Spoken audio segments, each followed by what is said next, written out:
Хайде да се потопим в една от най-емблематичните творби на Иван Вазов при Рилския манастир. Защото, знаете ли, това не е просто едно описание на красив пейзаж. Не, това е едно истинско пътуване, от пълното изтощение до духовното прераждане. Само чуйте това. Подир живот синджир теглила. Уау! Какъв израз, нали? Живот синджир. Вазов тук просто улавя онова усещане за тежест, за бремето, което съвременният човек влачи със себе си. Точно това е отправната точка, от която започва цялото пътешествие в творбата. И да, този синджир всъщност е метафора за онова, което Вазов нарича жизнена битка. Помислете си само, ежедневните грижи, шумът на града, социалните тревоги, всичко това, което просто изсмуква силите и някак ни отдалечава от самите нас. Нали? Едно усещане за, бърнаут, което си е било познато и тогава, а днес може би е по-актуално от всякога. Точно от това бяга лирическият герой.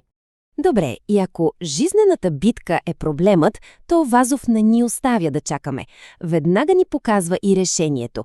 И то е бягството към Рила. Но тук не говорим просто за някаква физическа дестинация, нали? Става въпрос за духовно убежище. И тук идва нещо много, много важно. Рила при Вазов не е някакъв въображаем, приказен пейзаж. Нищо подобно.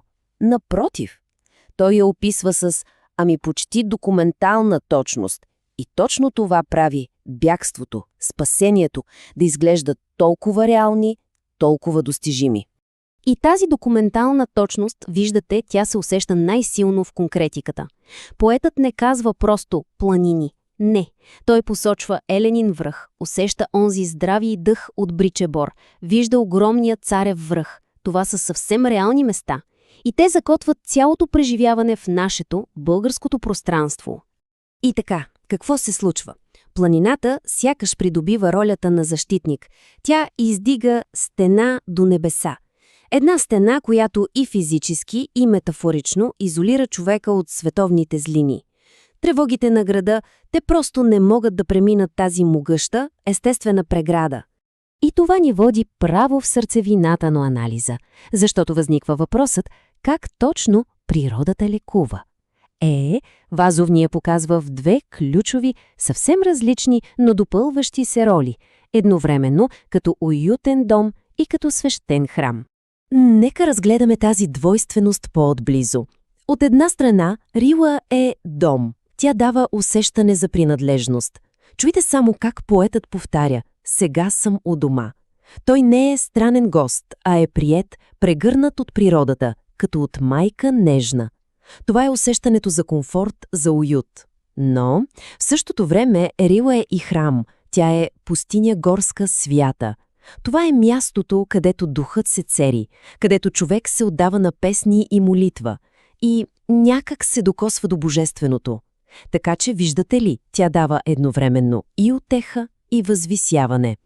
И точно тук, в това уникално пространство, което е едновременно дом и храм, се случва голямата трансформация. Едно истинско прераждане. И на личността, и на Твореца.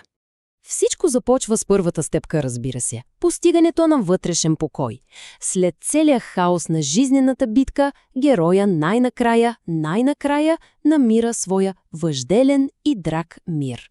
И това е основата, фундаментът, върху който ще започне цялото възстановяване. И веднага след мира идва втората, може би най-решаваща стъпка. А именно творческото възраждане. Защото онзи живот синджир е бил заглушил Твореца в него. Но тук, сред Рила, той с пълна сила заявява «Сега съм пак поет». Това е момента, в който той преоткрива истинската си същност, своето призвание. И стигаме до финалния етап на това прераждане – пълното абсолютно единение. Границата между човека и природата, тя просто се заличава. Той вече не е просто наблюдател, а става част от нейния живот, участник в рилски хор. Това е върховният момент на хармония. Добре, и тук може би си задаваме въпроса, защо тази творба, написана все пак през 19 век, продължава да ни вълнува толкова силно и днес. Отговорът се крие в един доста интересен парадокс. Да видим сега. Формално погледнато, творбата на Вазов е класическа ода, онова тържествено похвално слово, чиято цел е да възхвали, да убеди. Обаче, начинът, по който всички ние я възприемаме, е много по-различен. Възприемаме я като песен. И точно тук е гениалното. Одата успява не защото ни убеждава в нещо, а защото дава глас на едно универсално, общо човешко чувство. Помислете си, когато хората са в рила, те много често използват точно думите на Вазов, за да изразят собствените си емоции. И така творбата се превръща в нещо много повече. Превръща се в всеобщо преживяване, в което всеки от нас може да се припознае. Само за момент, 1891 година. Поемата е написана тогава. Нека се замислим за това. В един свят, който става все по-шумен, все по-индустриален, все по-отдалечен от природата, актуалността на тези думи не просто не намалява, а струва ми се дори расте с всяка изминала година. И кое е може би най-висшето доказателство за дълбочината на тази връзка между човека и планината? Ами, последното желание на поета. След като цял живот е теглил живот Синджир, той не иска нищо друго. Нищо, освен вечен покой точно тук, в величествените обятия на Рила. Това е желание за едно абсолютно, окончателно, вечно сливане. И така, в крайна сметка, одата на Вазов ни оставя с един въпрос. Въпрос, който надхвърля и времето, и самата литература. Къде е нашата Рила? Къде е онова специално място, било то реално или духовно, където шумът на жизнената битка най-сетни утихва и където можем отново да намерим своя дом, своя храм и в крайна сметка самите себе си?